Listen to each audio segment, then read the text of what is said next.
espírito, não despreze as profecias, examinem todas as coisas, retenham o que é bom, abstenham-se de toda a forma de mal. Amém? Amados, oremos ao Senhor pedindo a sua direção. Senhor nosso Deus, nosso Pai, nós estamos mais uma vez na Tua presença, te pedimos de forma maravilhosa a Tua direção, o Teu Espírito, Senhor. Abra nossa mente, o nosso entendimento, fale conosco, corrija de forma poderosa, Pai, a Tua igreja, o Teu povo, a nós, e assim fica conosco, Pai, falando e tocando ao nosso coração aquilo que precisamos. É em Teu nome que pedimos, em nome de Jesus. Amém. Amém, amados? Essa é uma passagem em que o apóstolo Paulo vai nos dar 4 ensinamentos principais aqui. Primeiro, eu gostaria de contextualizar um pouco a respeito dessa igreja, como é que ela nasce, não é? Quem é o autor dessa igreja, quem foi o fundador, melhor dizendo, como é que essa igreja se desenvolve. Essa igreja, amados, ela é fundada pelo apóstolo Paulo na sua segunda viagem missionária. Paulo, então, na sua segunda viagem missionária, essa narrativa você encontra lá em Atos capítulo 17, você vai observar que o apóstolo Paulo sai nesta segunda viagem missionária, não mais com Barnabé, mas agora outros companheiros de viagem estão com ele nessa jornada missionária, e esses homens são homens também de Deus, é o Silas, é o jovem Timóteo. Então, esses 2 missionários acompanham Paulo nessa segunda viagem missionária. É uma viagem na qual Paulo vai ter muitos problemas, Paulo vai ser preso, Paulo vai ser violentado. Nessa viagem também vai ser uma viagem muito produtiva, porque nessa viagem o apóstolo Paulo fala em Filipos, ele fala em Tessalônica, ele fala em Bereia, ele vai falar em Atenas, ele vai falar em Corinto. Então, nessas cidades, ele vai produzir, né, ele vai gerar o fruto do Espírito Santo, e ali também vão ser implantadas igrejas.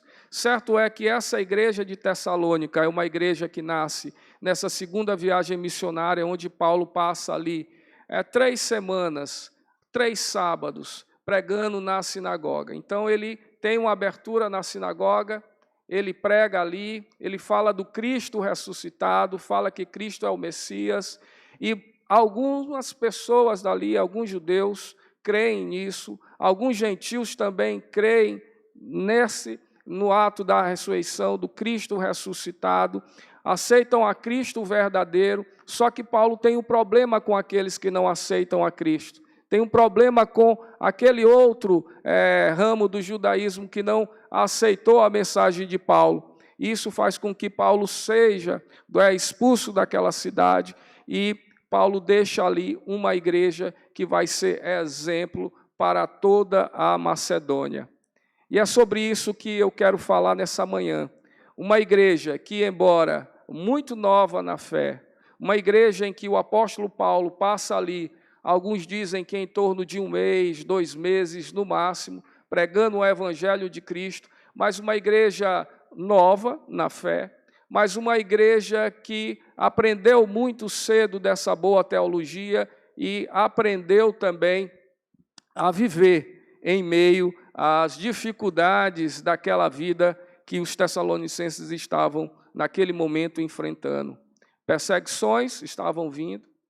Alguns irmãos haviam morrido naquela igreja, os irmãos estavam preocupados com aqueles irmãos que haviam morrido, se eles iriam ressuscitar ou não, é uma das perguntas que essa igreja vai fazer para o apóstolo Paulo, né, quando Timóteo vai visitar essa igreja, saber como é que ela está, se os irmãos estão bem, se eles estão firmes na fé, uma preocupação do apóstolo Paulo, porque não pôde, não teve condições de estar com aquela igreja, porque sofreu perseguições, estava em Corinto, e é de Corinto que ele escreve essa carta. Então, Paulo vai passar 1 ano e 6 meses em Corinto, é o momento no qual ele escreve essa carta aos Tessalonicenses, e ele envia, né, Timóteo a essa igreja para saber como é que essa igreja estava, como é que os irmãos estavam se comportando, se eles realmente estavam firmes na fé, se eles estavam animados. E ele recebe aí de Timóteo, quando você lê aqui todo o capítulo 3 de 1 Tessalonicenses, você vai perceber que Tiago traz mensagens de que aquela igreja vai bem, de que aquela igreja ela continua firme nos caminhos do Senhor. No verso 7 do 3 diz assim: sim, irmãos, por isso ficamos animados a respeito de vocês, pela fé que vocês têm, apesar de toda a nossa necessidade e tribulação, porque agora vivemos se vocês estão firmes no Senhor, porque a ação de graça podemos render a Deus no que se refere a vocês, por toda a alegria com que nos regozijamos por causa de você diante do nosso Deus. Então o apóstolo Paulo recebia de Timóteo uma mensagem que deixava o apóstolo extremamente feliz. Aquela igreja havia permanecido nos caminhos do Senhor, aquela igreja estava firme, estava com uma fé verdadeira, e aquela igreja, apesar de toda a tribulação, ela ainda continuava olhando para o Senhor. E é disso, irmãos, que a nossa prática cristã, ela deve ser pautada. Embora as tribulações da vida, elas estejam ao nosso redor, a todo e qualquer momento, Paulo vai nos dizer que é preciso estarmos sempre alegres. Quando Paulo fala isso no verso 16, ele diz: estejam sempre alegres. Mas como ficar alegres em um mundo turbulento? Como ficar alegres em meio a tantas tribulações da vida? Há momentos de dor, há enfrentamentos de morte na família, né? Essa semana mesmo eu tive um tio que faleceu. E aí você fica pensando como enfrentar as dificuldades da vida, as tribulações da vida com alegria. Quando o apóstolo diz: estejam sempre alegres. Ele não fala em um momento só, ele usa o sempre. Estejam sempre alegres. Isso é uma ordenança aqui. Estejam sempre alegres. Mas o pré-requisito para isso está no próximo versículo. Orem sem cessar. Como eu posso estar sempre alegre? Orando sem cessar. Uma vida de oração a Deus é a resposta para que eu e você possamos estar sempre firmes e alegres na presença do Senhor Jesus. Então, o título da nossa mensagem hoje é uma igreja de relacionamentos, né, e um modelo de vida cristã. Então, a igreja de Tessalônica era uma igreja que cultivava relacionamentos e ela passou a ser um modelo de vida cristã para as demais igrejas da Macedônia. A Macedônia, ou a Tessalônica, era a capital da província da Macedônia, e durante aquele período que Paulo pregou ali, essa igreja ela adquiriu rapidamente maturidade cristã, e ela passou a ser, então, uma igreja que foi modelo para as demais. Isso a gente pode ver aí logo no capítulo 1, verso 7, onde Paulo diz: assim vocês se tornaram modelo para todos os crentes da Macedônia e na Acaia. Acaia é a região onde ficava Corinto, onde Paulo estava escrevendo, onde você tem Esparta ali, onde você tem Atenas. Essas cidades também foram alcançadas aí e foram impactadas pelo modelo de fé que a igreja de Tessalônica tinha. Então, uma igreja modelo é uma igreja que tem operosidade da fé. É o que Paulo fala aqui no verso 3 do capítulo 1. É uma fé que produz obras. Uma fé operosa é uma fé que produz obras. E aquela igreja estava se tornando, ou se tornou, uma igreja referência para as demais igrejas da Macedônia, igrejas da Acaia. Uma coisa é ser boa referência, Outra coisa é ter uma péssima referência, como se você fizesse um contraponto aqui da igreja de Corinto e da igreja que o apóstolo implantou em Tessalônica.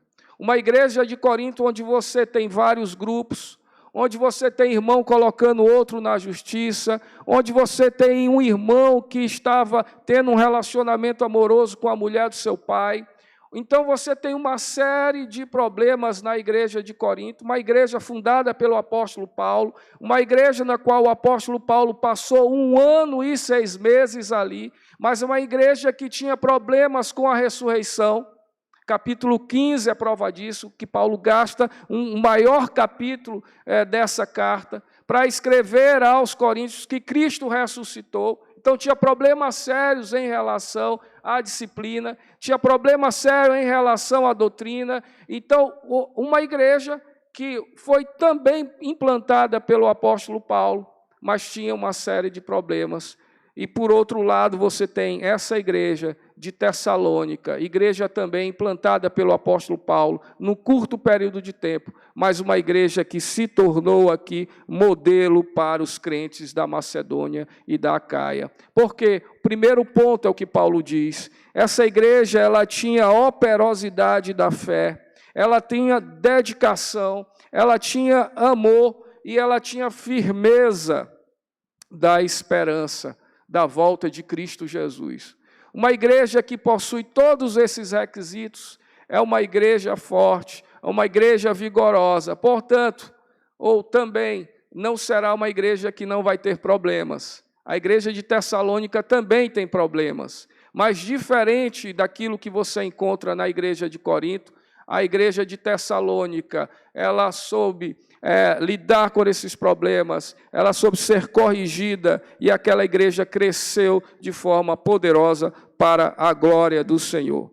Então, primeiro ponto, amados, todo cristão verdadeiro que está indo para o céu, ele tem uma missão. Qual é a missão? Envolve consolar e edificar uns aos outros no corpo de Cristo. Então, qual é a função da igreja? A função do corpo da igreja, a função de cada um de nós, irmãos, é consolar e edificar uns aos outros no corpo de Cristo. Se a igreja faz isso, ela será uma igreja forte. Então, o que a gente tem aqui no capítulo 4, de versos 1 a 2, é Paulo destacando que aqueles crentes tinham sido instruídos como ou de que forma viver e agradar a Deus. E ele rogava a Deus que continuassem progredindo na fé operosa. E que ele rogava que o amor abnegado que existia em cada irmão continuasse a crescer. Então, isso é um desafio, amados. O desafio da vida cristã, o desafio de uma igreja que quer ser uma igreja que cuida dos seus relacionamentos, de uma igreja que seja modelo para as demais igrejas, para a sua comunidade. Ela precisa ser uma igreja no qual ela está firme aqui na fé operosa e no amor abnegado. E é isso que a igreja de Tessalônica possuía, amados. No capítulo 4, verso 1 de diz assim: finalmente, irmãos, pedimos a vocês e os exortamos no Senhor Jesus, que assim como aprenderam de nós a maneira como devem viver e agradar a Deus, e efetivamente estão fazendo, vocês continuem progredindo cada vez mais. Amados, é necessário progredir na fé operosa. É necessário progredir, amados, no amor abnegado. E outra questão que o apóstolo traz para a gente é que a firme esperança do retorno de Cristo Jesus nos mantém firmes em todas essas coisas, nessa fé operosa e nesse amor abnegado. É a certeza que eu e você temos hoje, de que esse Cristo ressuscitou e vive para sempre. Amados, isso nos anima, isso não nos deixa triste em meio à morte.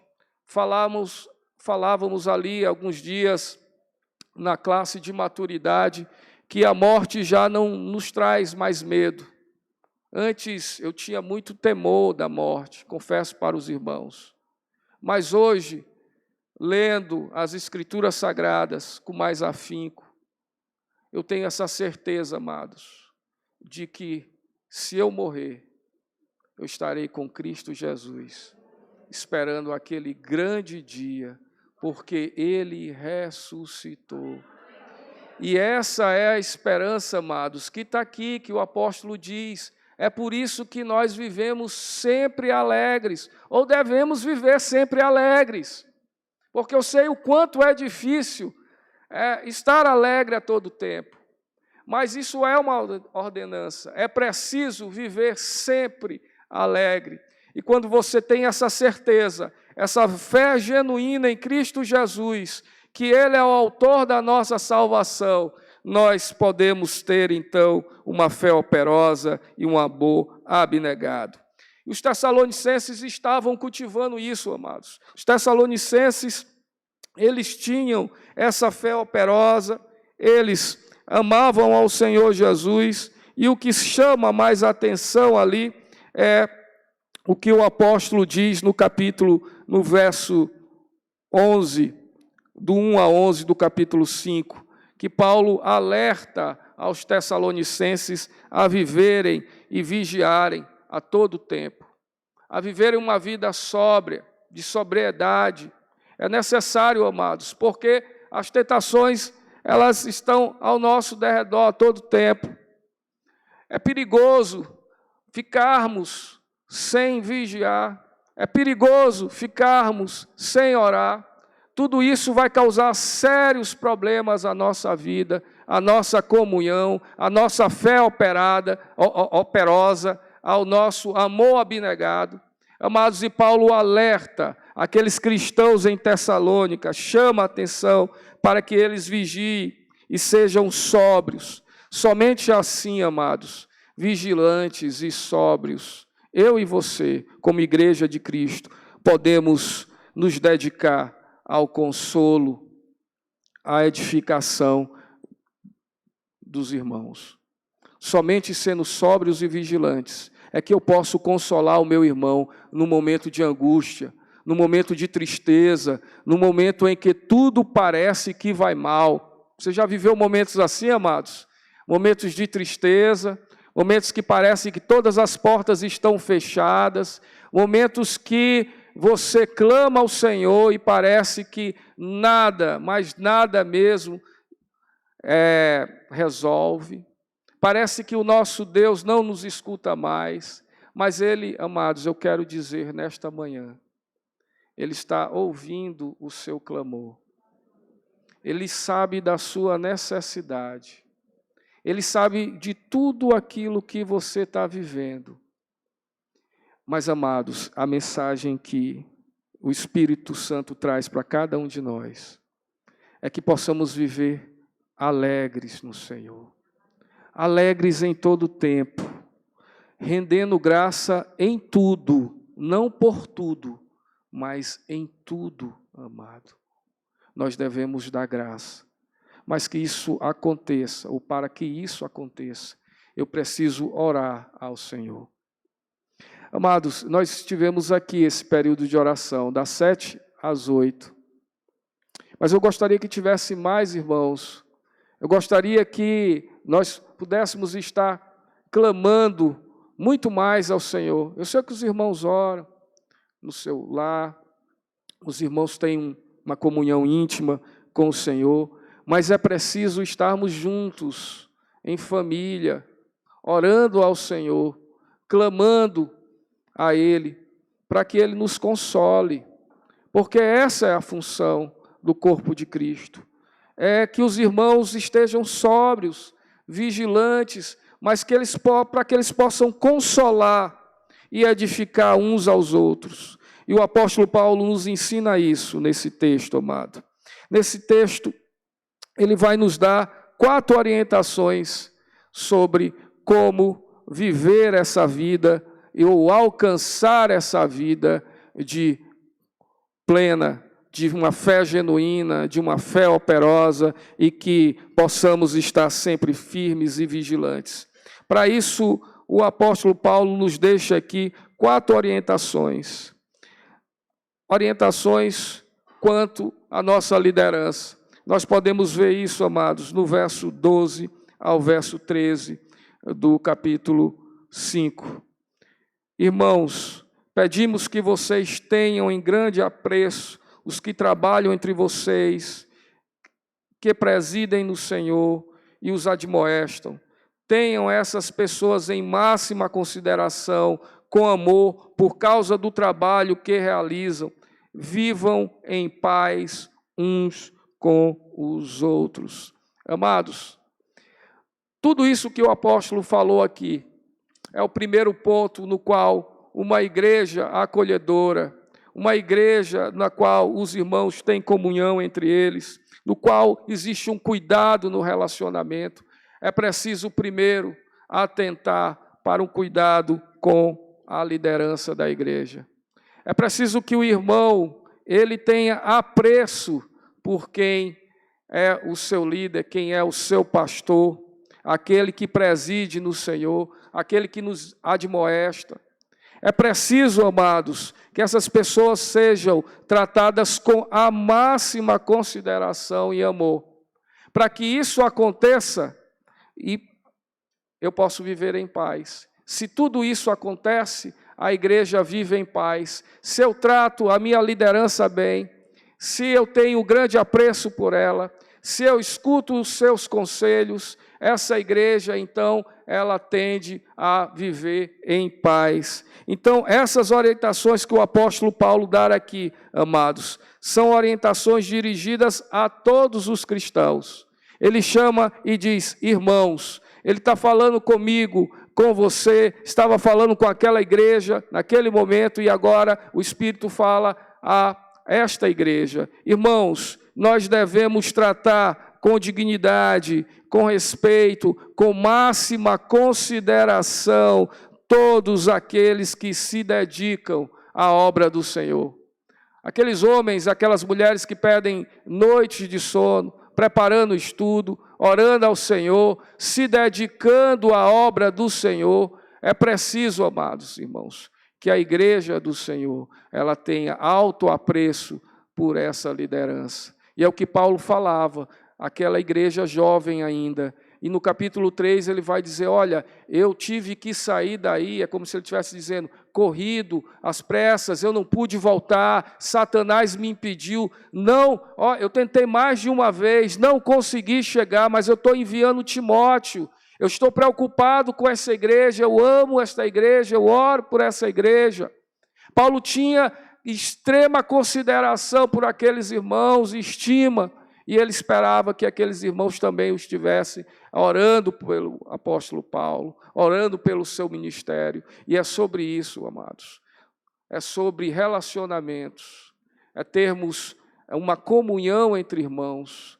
E apreço pela nossa liderança, máxima consideração, é para que a igreja cresça forte, cresça viva, seja exemplo para essa comunidade. Paulo compreendia a importância da liderança e como ela era essencial à igreja.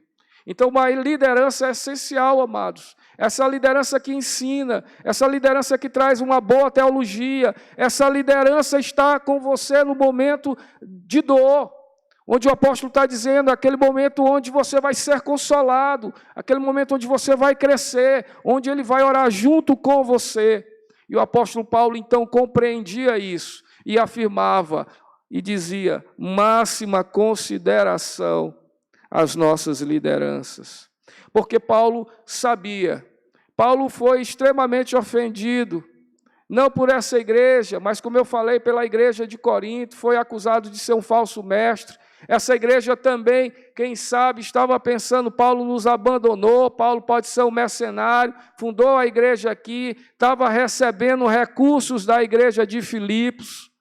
E agora Paulo nos deixa aqui desamparados, enfrentando perseguições. Irmãos morreram aqui e Paulo não veio nos visitar. O que Ouve, Paulo. Será que você é um falso profeta? Será que você é um falso mestre? E Paulo então envia Timóteo. E Timóteo vai, consola os irmãos, apresenta as explicações de Paulo e diz por que Paulo não pôde estar com os irmãos, que ele foi impedido por Satanás, mas que ele estava orando por aquela igreja e pedia então que aquela igreja recebesse e considerasse aquela liderança com o máximo apreço. Então, uma igreja, como a igreja tinha pouquíssimo tempo de existência, amados, também era necessário uma liderança que desse um conselho sólido àquela igreja. Mas aquela igreja ainda era nova na fé. O apóstolo Paulo ainda escreve uma segunda carta para aquela igreja, continuando a consolar, a explicar sobre a volta de Cristo. E aquela igreja, ela vai crescendo na maturidade cristã. E como você cresce na maturidade cristã, amados? É lendo a palavra de Deus, é se dedicando em oração. E o apóstolo Paulo, então, diz, em contextos, ou melhor dizendo, em contextos difíceis como aquele, contar como líderes jovens é melhor do que não ter com quem contar. Amados, às vezes você não dá o devido valor à sua liderança. Você acredita que apenas deve escutar irmão X, irmão Y você não vai escutar. Você deve só ouvir aquela liderança, aquela outra liderança você não deve ouvir. E se Deus colocou o irmão ali, naquele lugar de liderança, você, amados, deve orar por ele. Você deve ter o máximo apreço e consideração por aquela liderança. Porque senão, nós não vamos viver em paz, que o apóstolo diz aqui. Nós não vamos viver em paz uns com os outros. Nós vamos viver brigando. Nós vamos viver em grupos e redes sociais, atacando o irmão, falando mal do irmão, disseminando às vezes fake news, trazendo angústia, pranto para o irmão, para a igreja do Senhor. Mas quando nós temos apreço por nossa liderança, nós vamos viver uma vida de paz uns com os outros. Então Paulo reconheceu e recomendou tal reconhecimento e cuidado, visto que se mostraram mais qualificados, pois presidiam os demais do Senhor e os admoestavam, advertiam, corrigiam com base na palavra. Paulo encontrou ali homens que mesmo ainda novos convertidos, se dedicaram à palavra de Deus com afinco e se tornaram lideranças naquela igreja.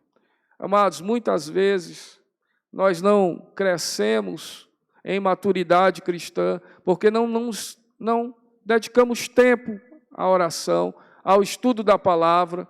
Nós apenas estamos recebendo e às vezes não recebendo boa teologia, nós não conseguimos fazer distinção entre uma boa e uma má teologia, e às vezes nós vamos então trazendo problemas para a nossa igreja. E o apóstolo Paulo então, ele reconhece que naquela igreja havia homens e mulheres que haviam recebido uma boa teologia, estavam vivendo, a verdadeira fé em Cristo Jesus. Paulo, então, faz 3 exortações aos membros daquela igreja quanto ao cuidado que os cristãos deveriam ter com ele.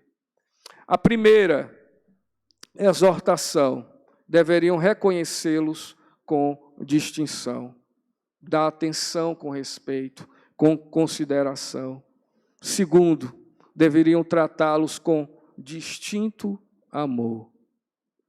Todos que nos precedem no Senhor devem ser tidos com a máxima consideração, com amor, por causa da responsabilidade que têm diante de Deus. Amados, a responsabilidade de estar aqui, de pregar a palavra de Deus, de ser uma liderança, os nossos pastores, o quanto é difícil, amados. O quanto é difícil. E Paulo, então, fala dessa responsabilidade e fala que os irmãos deveriam ter apreço e consideração. Terceiro ponto, deveriam viver em paz. Isto é o resultado da obediência às instruções que o apóstolo Paulo recomendou a essa igreja. Amados, no segundo ponto, Paulo trata aqui do cuidado e da disciplina da igreja. Então, uma igreja operosa, uma igreja que cresce no Senhor, uma igreja que quer se tornar exemplo, ela precisa também ser uma igreja que disciplina.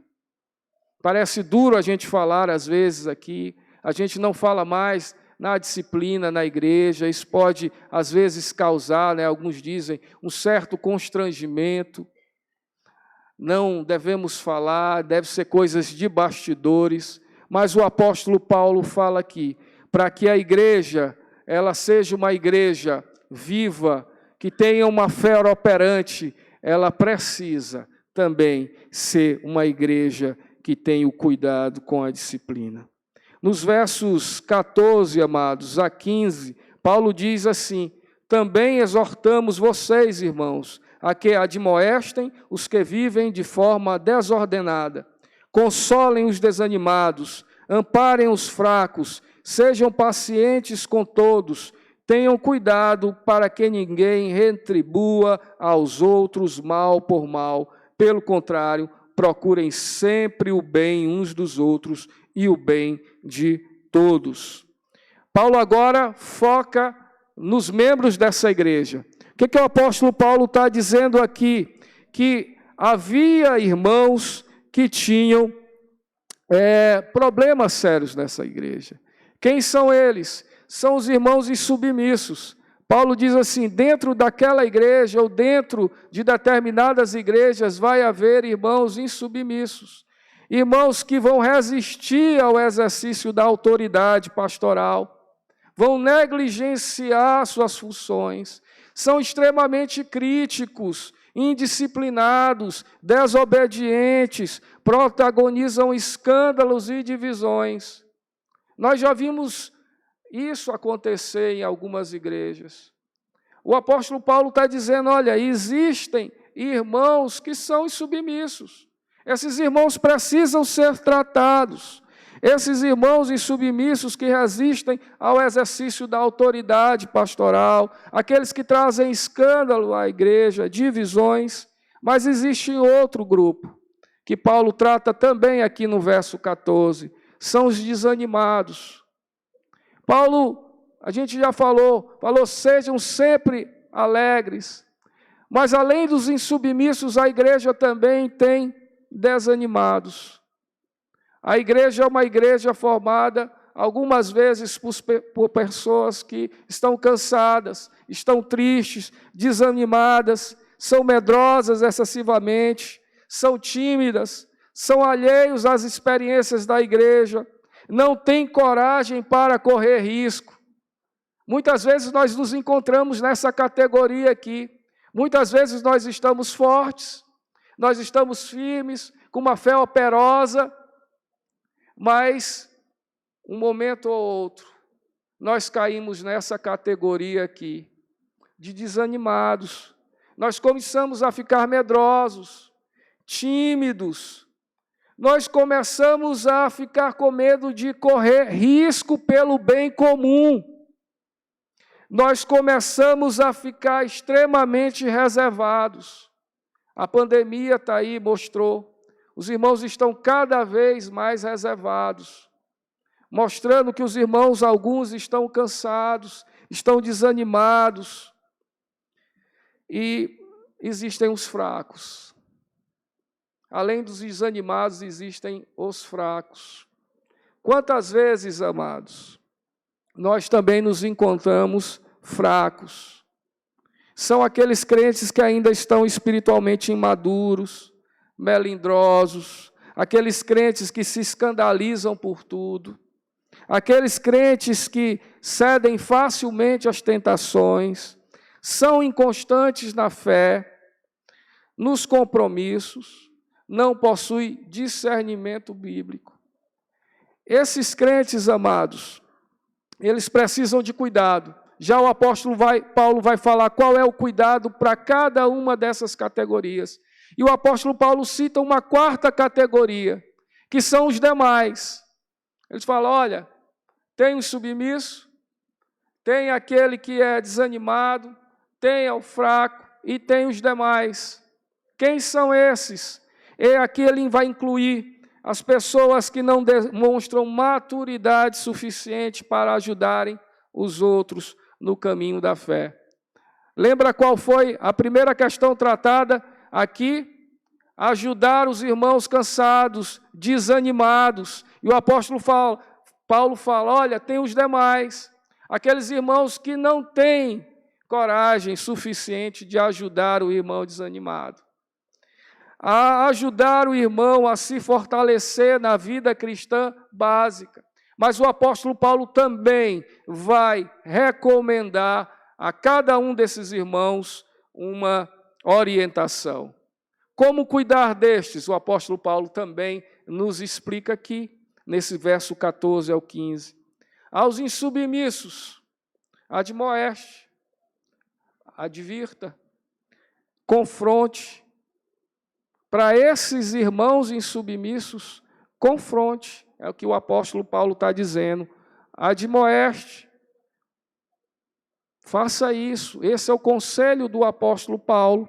E o conselho do apóstolo Paulo aos irmãos desanimados na fé, ele diz assim, a esses irmãos você não admoeste, você não confronte, mas a esses irmãos desanimados aqui, você vai consolar, vai dar aquele abraço no irmão, você vai dar uma palavra amiga.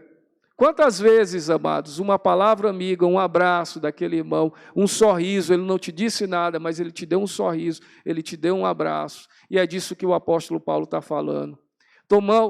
Tomamos café juntos. Aquele irmão, você chegou perto dele, toma café, e aí você vai interagindo com ele. É sobre isso que o apóstolo Paulo está falando. Então, aos desanimados, consolo, conforto, encorajamento. Conforte, encoraje a esse irmão. É isso que o apóstolo Paulo está dizendo. E ao fraco, ele diz, ao fraco, ampare. Da palavra grega aqui, suportar, é segurar aquele irmão ao fraco mesmo, como se ele estivesse caindo, você coloca aqui, lembra daquela plantinha que está fraca, você coloca aqui, né, um pedaço de madeira, alguma coisa, para encostar aquela plantinha, para que ela vá criando raízes firmes, não é? Colocando ali, depois se torne uma planta firme, não é? Deixe de ser fraca, é isso que o apóstolo Paulo está dizendo, olha, você ampara, suporta, segura, leva esse irmão. É como se o apóstolo Paulo tivesse isso mesmo. Leve esse irmão que está fraco, se for possível, carregue isso. É isso que ele está dizendo, na raiz aqui, segurar esses irmãos. E o quarto ponto, amados, o quarto grupo, os demais. Paulo está dizendo, exerça paciência. Exerça paciência com esses irmãos. Seja paciente com ele, perseverando, prolongando aqui a nossa paciência com esses demais irmãos. O verso 15 inclui a orientação geral principal aos mais maduros na fé, na relação com os cristãos. Então ele diz, tenham cuidado para que ninguém retribua aos outros mal por mal. Se você faz tudo isso, amados, se você admoesta o insubmisso, se você consola o desanimado, se você ampara o fraco, se você exerce paciência aos demais, você não vai retribuir o mal com o mal. É isso que o apóstolo está dizendo. Você não vai retribuir o mal com o mal. Pelo contrário, você sempre vai procurar o bem uns dos outros. É isso que uma igreja forte, ela faz. Ela disciplina, mas ela disciplina não como algo que vai trazer vergonha, algo que vai afastar o irmão, mas algo que vai consolar, algo que vai trazer a paz, algo que vai dar ânimo ao desanimado, força ao fraco. e vai gerar em nós a paciência. E, amados, o quarto ponto e último do apóstolo Paulo. Paulo vai fazer advertências finais aqui. Do verso 19 ao verso 22, Paulo expõe aqui, não é, algo que é precioso para nós. E Paulo destaca aqui duas exortações negativas. Não apaguem o espírito e não desprezem as profecias. A pergunta que se faz: como é possível apagar o Espírito Santo de Deus? Ninguém apaga o Espírito, amados. Mas por que Paulo está falando assim? Não apaguem o Espírito. O Espírito ele não pode ser apagado. Mas como ele é apagado nesse contexto no qual o apóstolo Paulo está falando aqui? Primeiro, o Espírito Santo de Deus, ele é homem, o homem não pode apagar.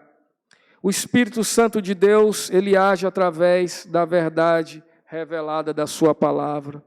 O Espírito Santo de Deus inspira as Escrituras, convence o homem de seu pecado, conscientiza e guia na verdade, dá testemunho de Cristo, concede dons, santifica o crente.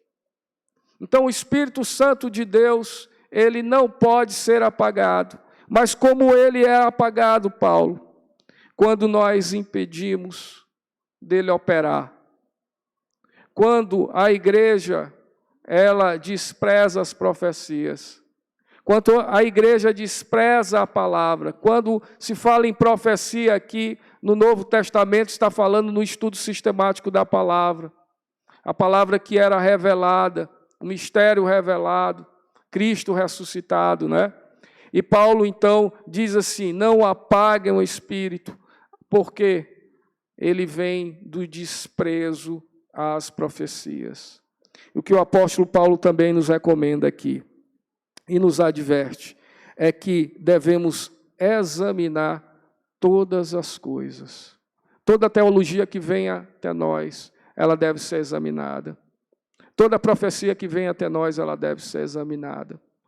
Não tenhamos medo de examinar aquilo que o pregador está falando. Paulo vai para Bereia, depois que sai de Tessalônica. E os crentes em Bereia, estavam conferindo e vendo se aquilo que o apóstolo Paulo estava falando era a verdade encontrada nas Escrituras Sagradas. E hoje, mais que nunca, em tempos de internet, onde você abre o YouTube e você encontra uma série de pregações, e às vezes você vai vendo de tudo, vai bebendo de tudo, e às vezes você não tem um senso crítico teológico, quando pensa que não, você está enveredando por teologia, outras que não são a verdade de Cristo Jesus. E aí pode nos deixar fraco, desanimado, insubmissos. Mas o apóstolo Paulo diz, para que isso não ocorra, é necessário que vocês examinem todas as coisas e retenham o que é bom.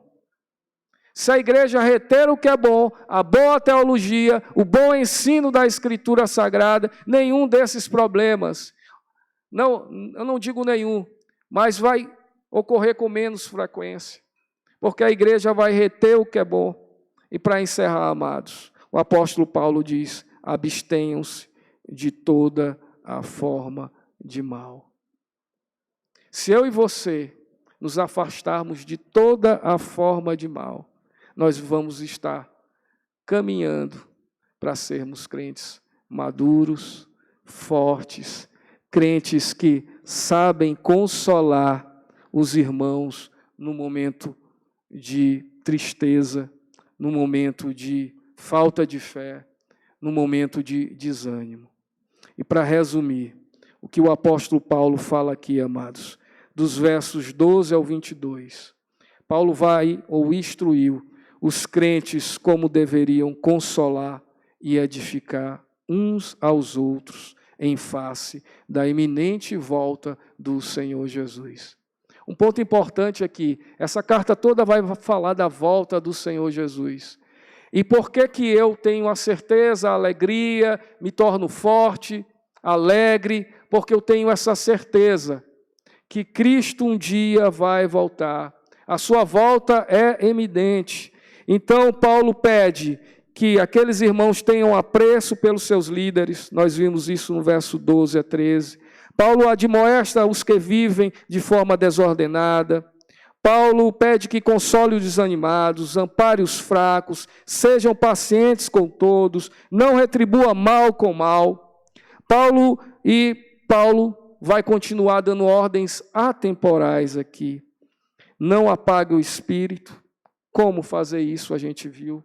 Não desprezando as profecias, julgando todas elas, retendo o que é bom, abstendo-se de toda forma do mal. Todas essas instruções se relacionam com o cuidado que devemos ter uns com os outros, como família de Deus na terra, em meio às tribulações de ordem humana, natural e espiritual. Isto reforça a ideia de que os crentes precisam estar vigilantes e unidos. Lamentavelmente, alguns estão perdendo a noção do quanto se congregar é vital para o fortalecimento da fé, se expondo às tentações desse tempo que visam distanciar os crentes uns dos outros. Amados, que a gente possa compreender aquilo que o apóstolo Paulo falou e possamos estar cada vez mais firmes no Senhor Jesus, com uma fé operosa, como exemplo para essa comunidade, e que nós possamos estar, no fim, consolando uns aos outros, dando, firmeza e levando aos irmãos que estão fracos na fé, para que a gente possa viver plenamente em igreja, em comunhão, em corpo de Cristo. Que Deus nos abençoe nesta manhã. Amados.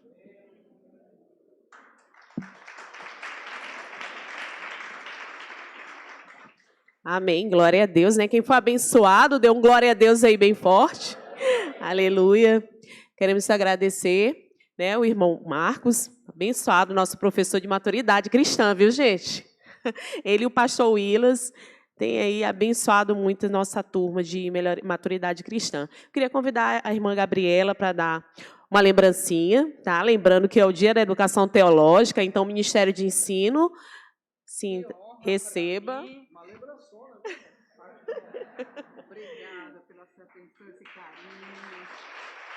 Essa honra entregar em suas mãos. Amém. Eu já convido o nosso pastor Willas para dar a bênção final. Amém. Vamos nos colocar de pé. Agradecer ao Senhor por essa manhã maravilhosa que Ele nos concedeu. Lembrando, o nosso culto hoje à noite, às 18 horas, tá? Somente o culto às 18. Nosso pastor Willas vai nos despedir com a bênção final. Queridos, a graça e a paz, bom dia mais uma vez. Vocês foram abençoados hoje? Essa palavra falou ao coração de vocês? Então, reforçando o convite da irmã, vamos retornar logo mais às 17 horas, o culto começa às 18, o culto começa às 18 horas, é um culto de comunhão, e só para relembrar, o motivo de ser só um culto hoje, o nosso pastor já falou sobre isso aqui, porque é o desejo da igreja viver em comunhão, para que os irmãos do culto de 19 se encontrem com o do culto de 17 horas. Por isso, um culto só hoje, para que todo mundo esteja renovando a sua amizade, dando um abraço e desejando uma feliz Páscoa. Tá bom? Quer ser abençoado? Estenda a sua mão. Que a graça do Senhor Jesus, o amor de Deus Pai, a força e a consolação do Espírito Santo seja com a Igreja de Cristo, que é abençoada diz, amém. Louvado seja o nome do Senhor.